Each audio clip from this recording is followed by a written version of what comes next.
Welcome to the Golden Age of Cardboard podcast, where we remember a time when stacks of cards were held together with rubber bands and Mickey mantles were put in bike spokes. We hope you will enjoy and reminisce as you come along with us as we tell stories about the baseball cards from the Golden Age of Baseball.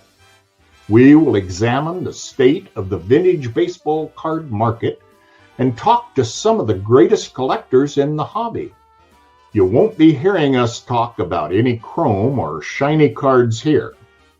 Now, to take you on this retrospective journey, here's your host, direct from the shallow end of the gene pool, my son, Mike Moynihan. Yo, and hello, everybody. As my dad just said, I'm Mike Moynihan. This is the Golden Age of Cardboard podcast. Welcome to another episode.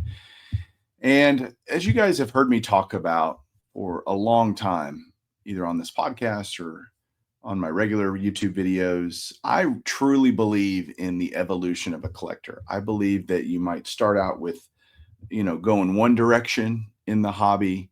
And over time, as you learn about and appreciate other things, you start to zig and zag in different directions that you probably never even thought you were going to go down. And that's certainly been true of my collecting journey. And I would say that we're going to talk about pre-war today quite a bit, a specific set most of the time. And my journey has been one of always loving pre-war cards, T206s, Goudies, play balls, you name it, all the stuff, all the things. And really kind of intentionally not collecting those die hard because of the significant cost involved. There is, for sure. And just like, oh my gosh, I have so many other things I want to collect. You can just overwhelm yourself in your collecting style. And so pre-war has been something that I have now can admit have really dove into. And I had a person reach out to me a number of months ago about a book they were writing. And I was fascinated by it because it's about a set that I think is maybe one of the most beautiful sets, certainly vintage sets ever created. And that's the Cracker Jack cards, 1914, 1915. And the gentleman who wrote the book is named Erik, and I have him as a guest on the show today. So we're going to talk to him about the book, about his collecting, and let's just bring him on and get this conversation started. Hey, Erik, how you doing? Mike, thanks for having me on the show. I'm doing well, thank you. You bet. Sorry it's taken so long to get you here. I know we've started discussing things months ago, and it's on me. I'll take blame for that. You were great at following up, but good to have you. And let me just show the book real quick, and we'll talk later about where you can get it. But here's the book. It's called, the official title is Baseball and Cracker Jack, A Prize Story. And it's by you, Erik. Good job, man. Thank you. Yeah, we met at the National last summer at Cleveland. And yeah, it was shortly after that I did reach out to you. I've been a listener of your show for a couple years, and I thought it'd be a pretty cool way to kind of get the word of the book out.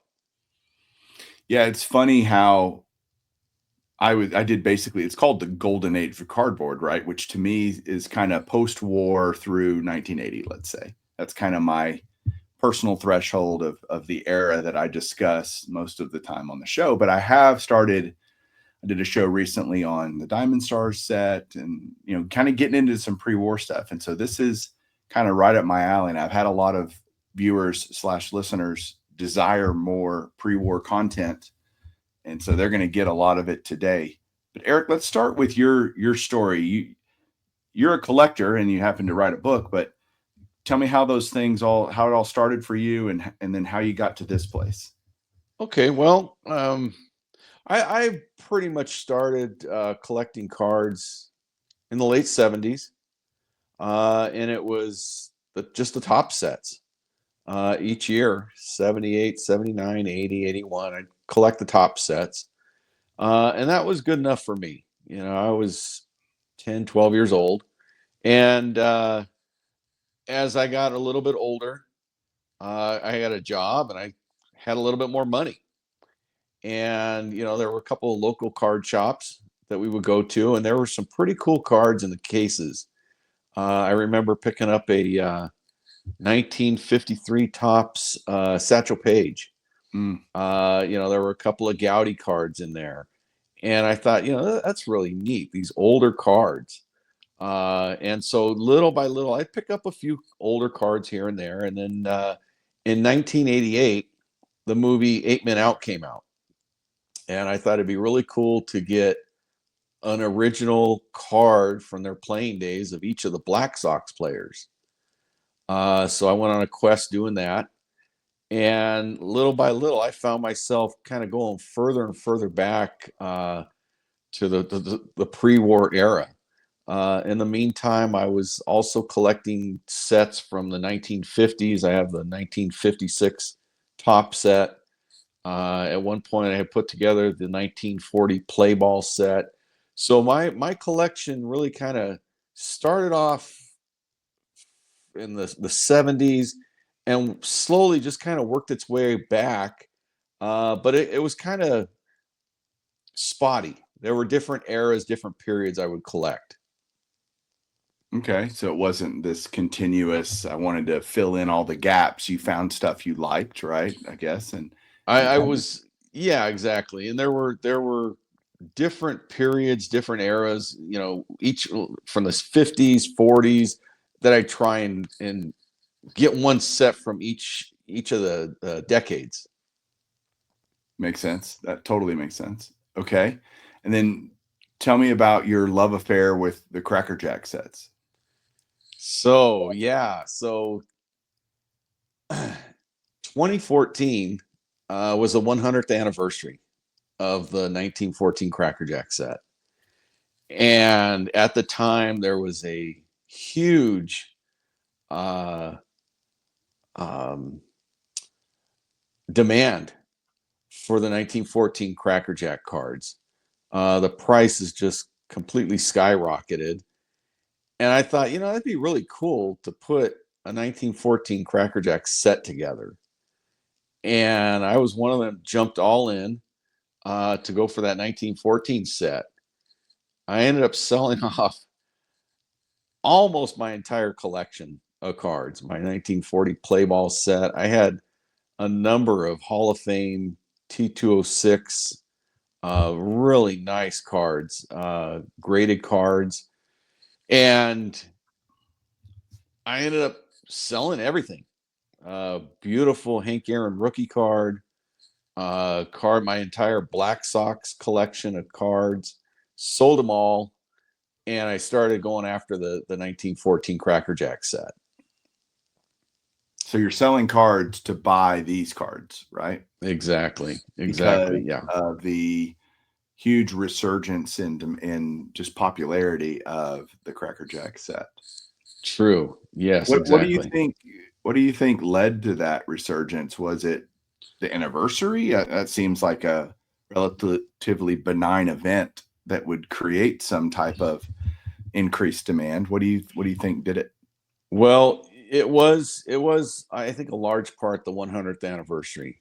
That was also the time when another Cracker Jack book came out, Tom Zappala, in the history of the Cracker Jack.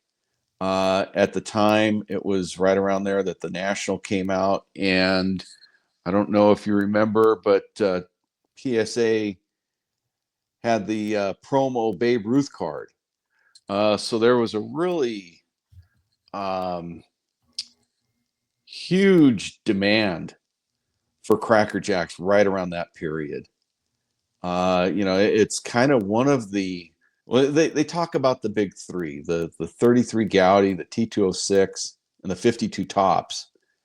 But I really believe that Cracker Jack set almost kind of got overlooked.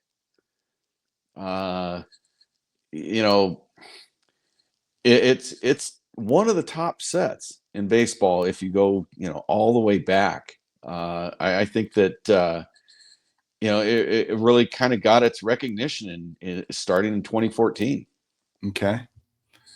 Yeah, and it's full of so many great players, right? I mean, you've got Mathewson and Cobb and Chulis Joe Jackson and Lajoie and Honus Wagner, right? I mean, I could just keep talking, right? Walter Johnson's in the set, right? And so it's at the time had all the major superstars of that dead ball era in it.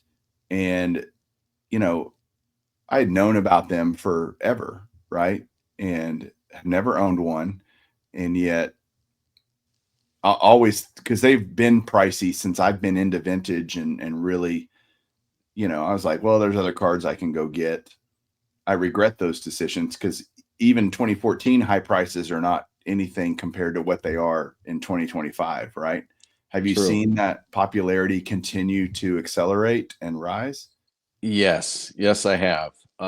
There's probably little to no chance of me going for the quest to the 1914 Cracker Jack set in today's market. 10 years, 11 years, and it's changed completely. I wish I would have started before 2014, but the difference between 2014 and today, it's just ridiculous. Yeah. And it's funny, I was in Strongsville a few weeks ago and there were lots of Cracker Jack cards there. I was surprised. Commons, you know, superstars, all the whole gambit. And so is it considered a rare set or is it relatively commonplace, relatively easy to find? Okay, so there's a difference between 1914 and 1915.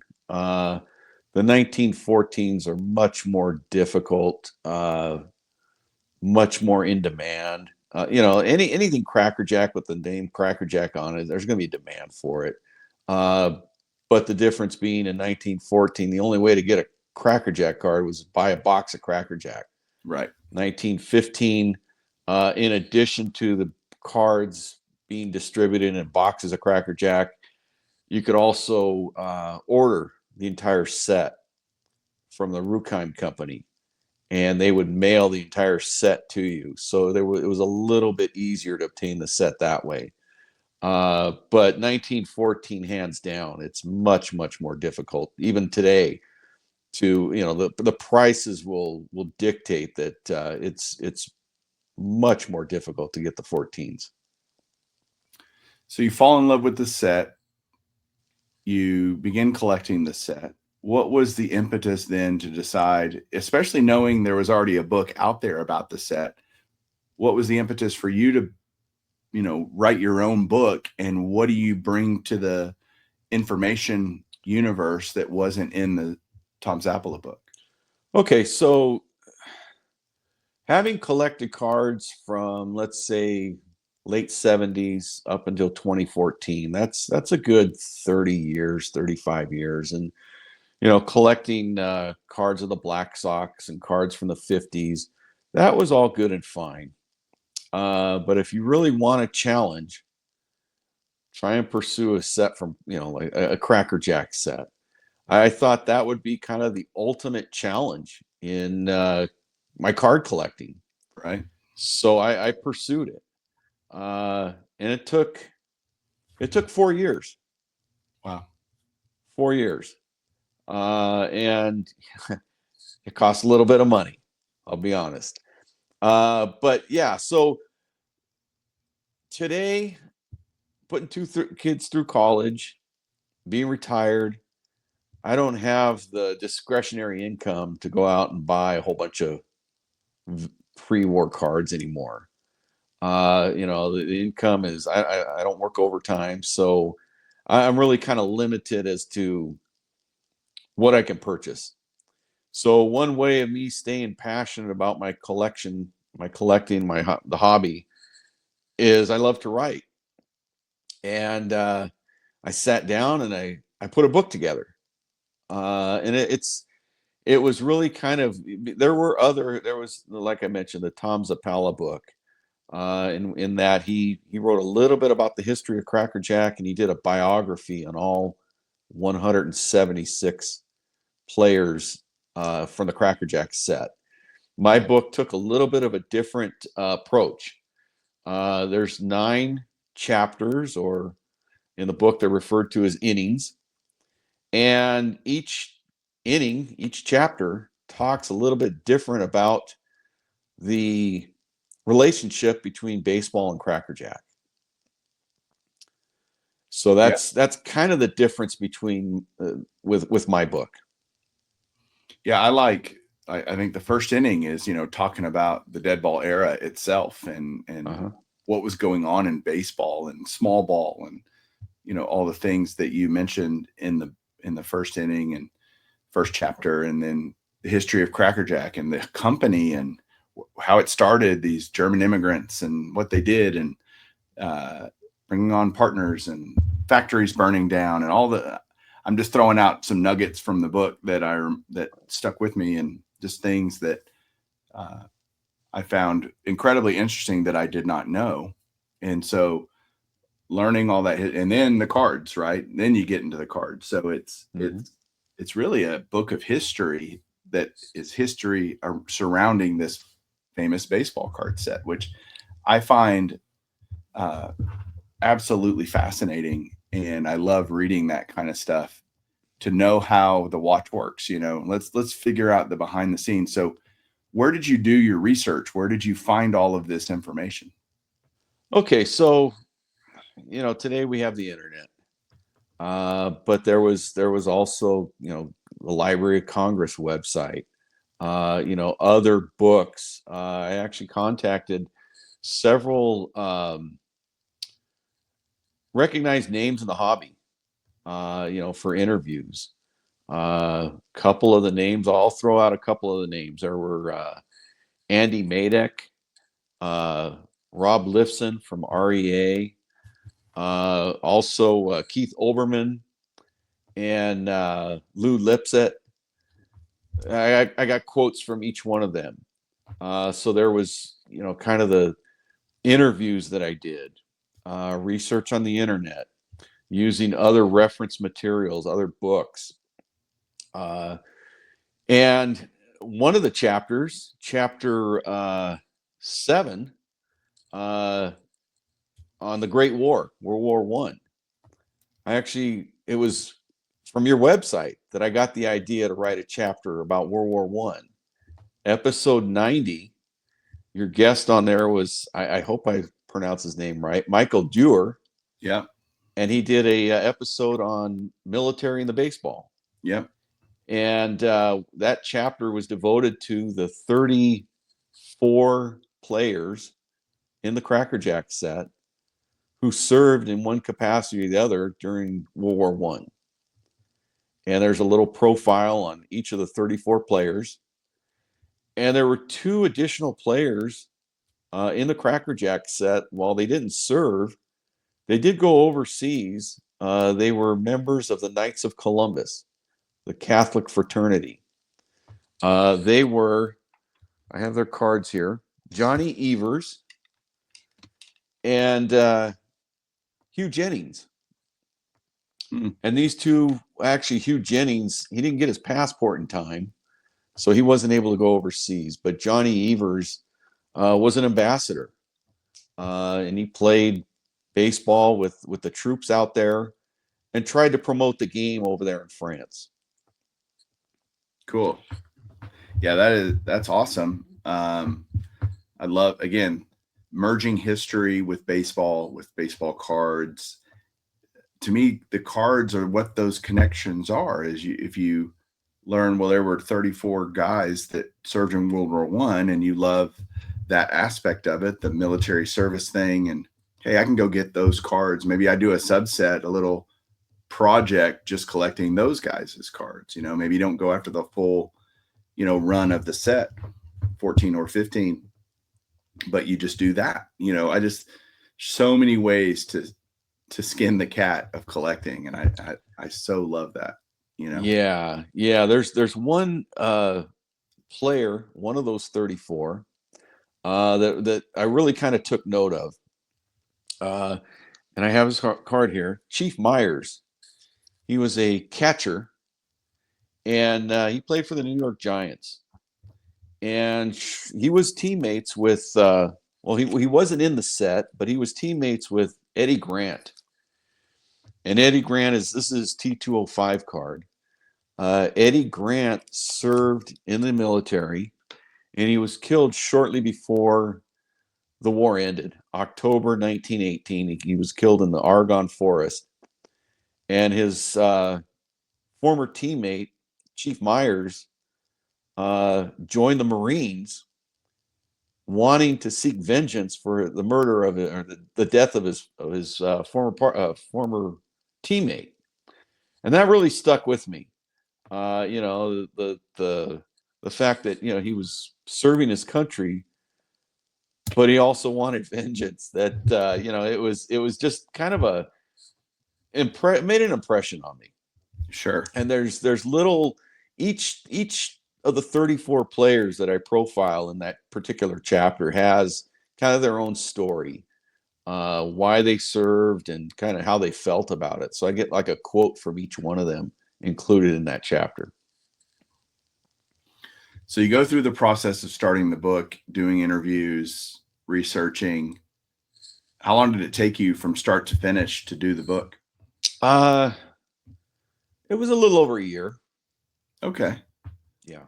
That's actually less time than I probably would have thought. Yeah. Well, it's the book is about 100 pages. There's a number of illustrations, but it wasn't that difficult of a research. I had written one prior book, actually a couple books prior to this. So, I kind of had a little bit of kind of the idea of how I wanted to formulate this with prior experience in writing books.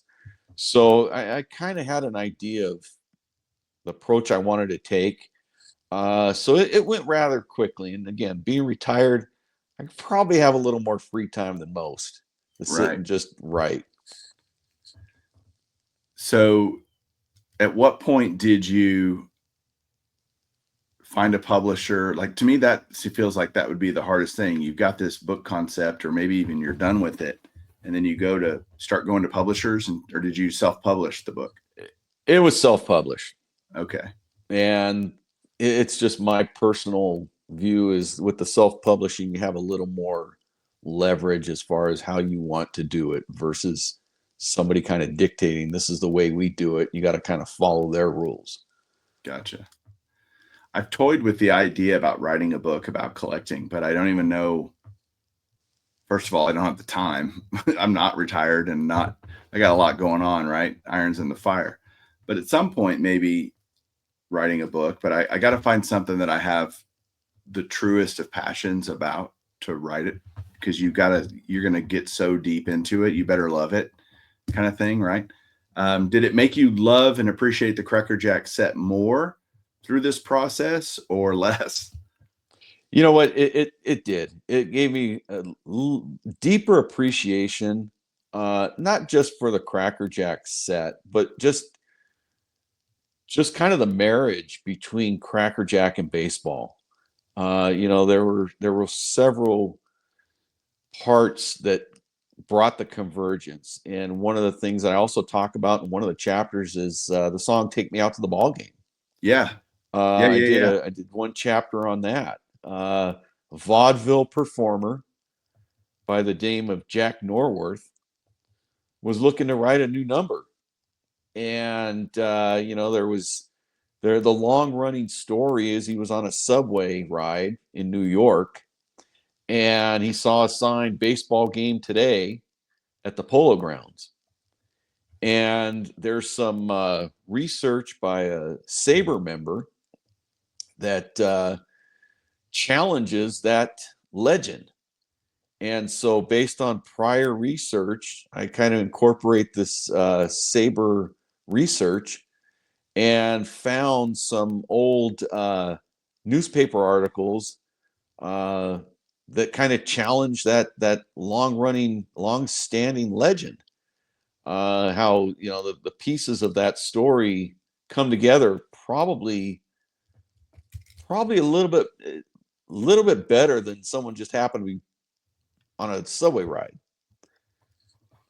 Yeah, I forgot about that chapter till you mentioned it, and the fact that one of the lyrics is, buy me some peanuts and Cracker Jack, right? And why did he use that, and how popular that confectionery was at the time? And you go through that history and how much of it they were selling, and all the, various things of that coming about, and the time in history where Cracker Jack could become popular, a simple food, a simple snack, and selling it at ball games made total sense. And that wasn't even their intention, to make it a ballpark food, right? It just kind of became one, Sure. And the song itself, "Take Me Out to the Ball Game," became the number one hit of 1908. And it all kind of comes together in the book. All of the various moving parts really kind of converge, and next thing you know, the Ruckheim company, looking to promote their product, puts out a baseball prize in 1914 and 1915. And I think that the second set, 1915, it was kind of a step up from the first set. I seem to suspect that maybe that first set was almost kind of a pre-runner maybe an to their bigger experiment. set experiment. Yeah, because you mentioned that, I loved how you went through kind of the timeline a little bit, and these are the cards. We can kind of guess when the set was produced and created based on some trades and some other things, and you kind of go through the different transactions that would have happened and when they happened, and the timeline. I love that. And so the period of time that set was actually in Cracker Jacks was probably not that long, really. This is kind of the conclusion you got to, which I think is fascinating, which also, talks to the scarcity of it, Yeah, well, you're right. Every year there's trades during the baseball season. And based on the team names on the particular players, we can see which players were on what teams at a certain period of time. And so from that window, we can determine roughly when the Cracker Jack sets had gone to print.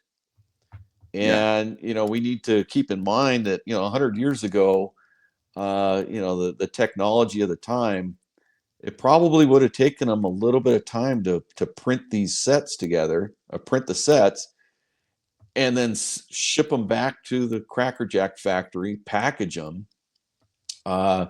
So you're right. There was quite a bit of digging and research into those periods, and when the sets actually were produced.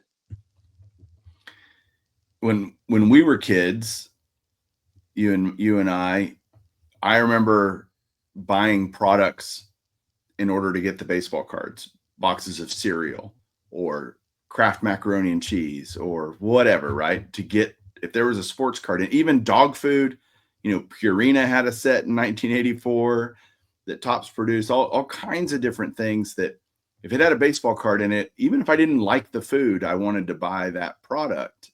And that's how kids probably were in the 14, 15 era. But they were after the prize. I wonder how many of them were disappointed that there was a baseball card in it. I don't know. It'd be interesting to find out. But the fact that the product, where I was going with that, is all the products that I used to buy in the, early, mid, late 80s, the cards were protected. They were wrapped in some type of cellophane or something to protect the cards.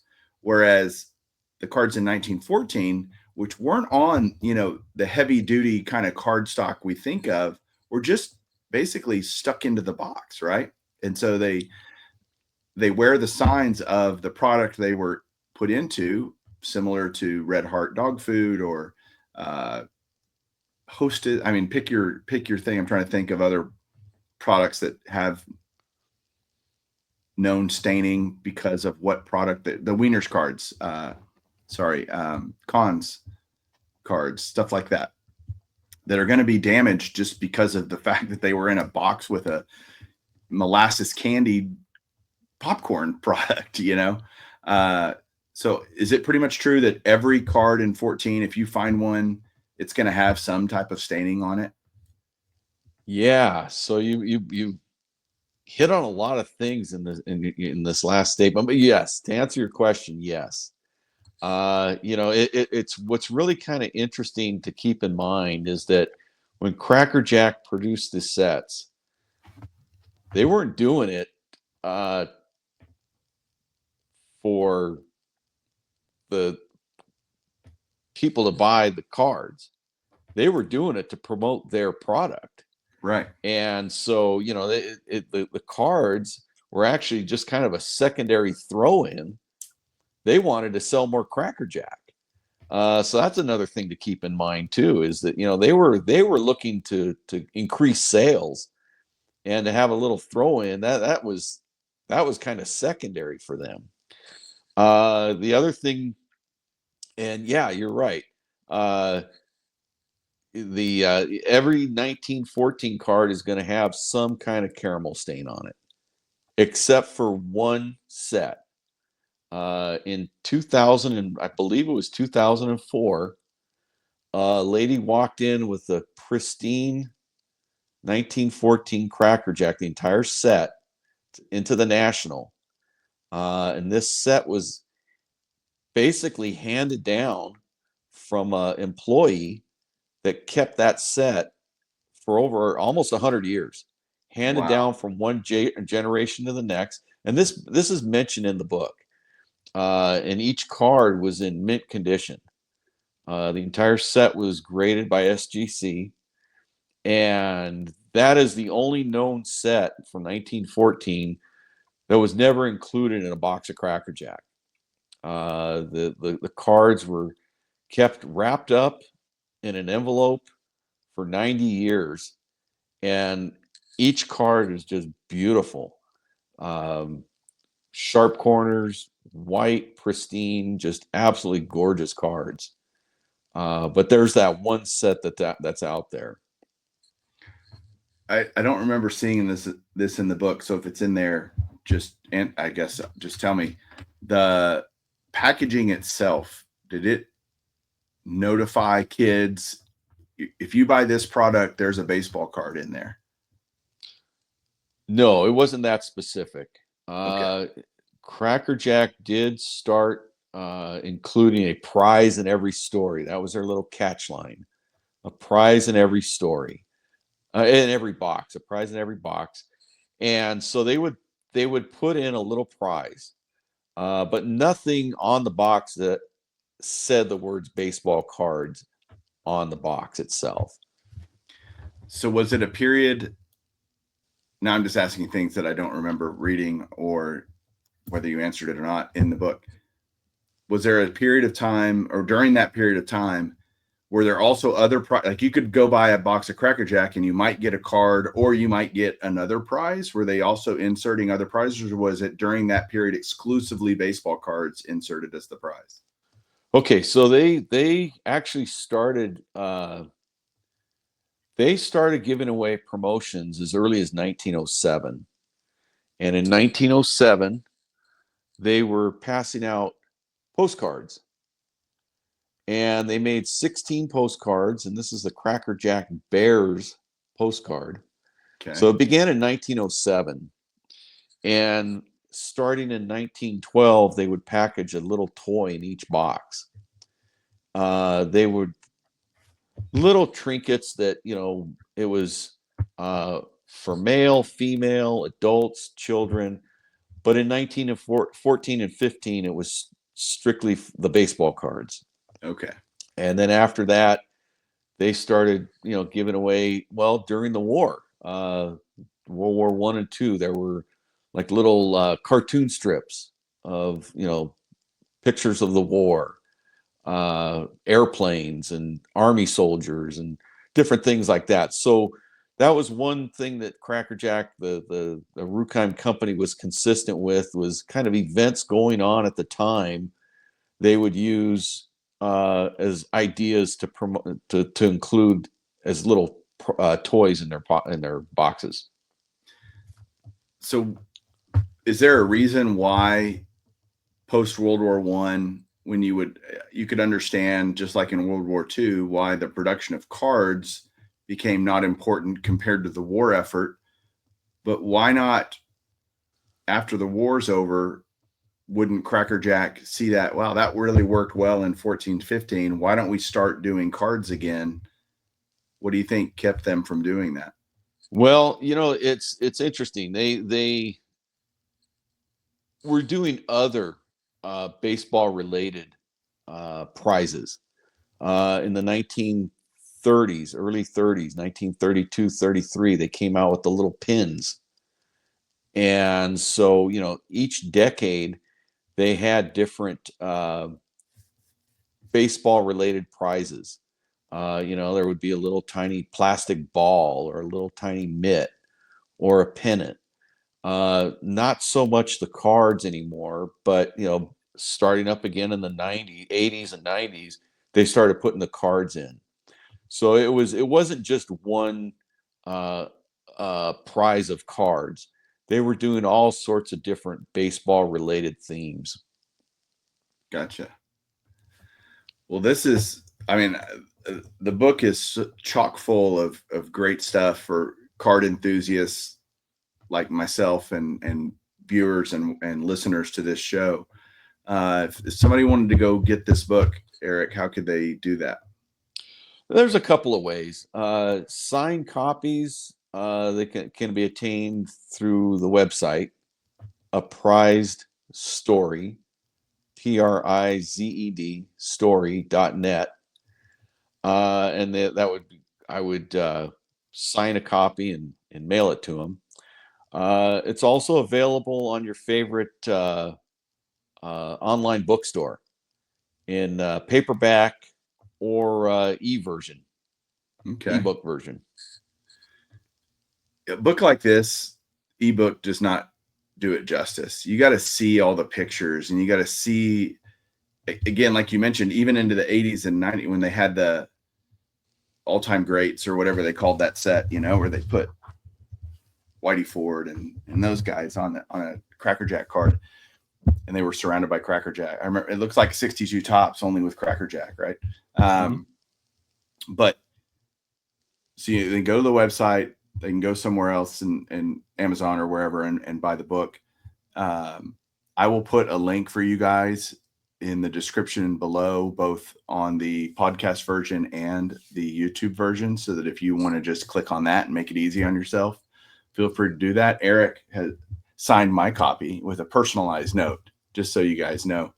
I appreciate that, Erik, and it was touching and awesome to get it. It's going to go in my library in front of me of books about the hobby, books about the sport, and I'm so glad that I got to read it and glad to talk to you about it and get a little more insight into it. Any final thoughts that you have that you want to tell everybody? Well, it's number one, thanks again for having me on your show. You bet. I really am. I'm flattered that you would have me as a guest. The book itself, it's like I said, it's only about 100 pages, but there is quite a bit of information on there. It's a relatively quick and easy read. But I think any baseball card collector, historian would probably appreciate just kind of the whole story of how baseball and Cracker Jack converged. They're more or less just kind of like bookends today. And even today, you go to the game and every seventh inning, everybody sings "Take Me Out to the Ball Game," and they do mention Cracker Jack. So it is a fun little book. I had a lot of fun writing it, putting it together, and of course talking about it. Well, awesome. Guys, go out there, get your copy of Baseball and Cracker Jack, A Prize Story. You will not regret owning that and have it part of your card and baseball library. So Erik, thanks again for joining. Thanks everybody for watching. Thanks for listening this week. We'll be back next week with another episode. Hope you have a good one and keep collecting.